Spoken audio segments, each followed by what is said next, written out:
ஒரு சிறிய கிராமத்தில் ஆலமரத்தின் அடியில் மேடை ஒன்று அமைக்கப்பட்டிருந்தது.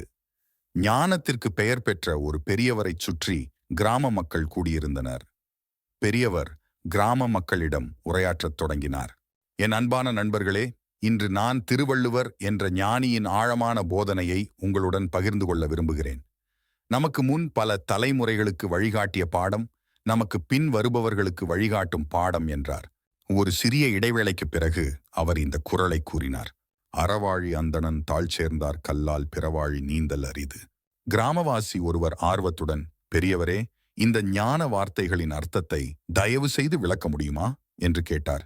நிச்சயமாக. அறத்தின் பெருங்கடலாகிய தெய்வீகத்தின் பாதங்களில் அடைக்கலம் தேடுபவர்கள் மட்டுமே உலக வாழ்வு என்ற கடலை கடக்க முடியும். தெய்வீகத்தை சரணடையாமல், சன்மார்க்கத்தை தழுவாமல் பிறப்பு மற்றும் இறப்பு சுழற்சியை கடக்க முடியாது என்றார். மற்றொரு கிராமவாசி சிந்தனையுடன், பிறவி பெருங்கடலா, வாழ்வும் இறப்பும் என்ற சுழற்சியா என்று கேட்டார்.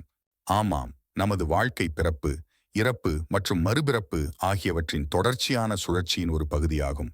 இந்த சுழற்சியானது ஒரு பரந்த, கொந்தளிப்பான கடல் போன்ற சவால்கள், துன்பங்கள் மற்றும் நிச்சயமற்ற தன்மைகள் நிறைந்தது என்றார்.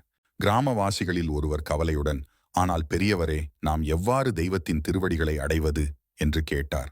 ஒருவர் தனது வாழ்க்கையை நீதி மற்றும் ஆன்மீக பக்திக்காக அர்ப்பணித்து பிரார்த்தனைகள் மற்றும் தியானத்தில் தங்களை ஈடுபடுத்தி அவரது ஆன்மாவை தெய்வீக நற்பண்புகளுடன் இணைக்க முயல்வதின் மூலம் அடையலாம் என்றார்.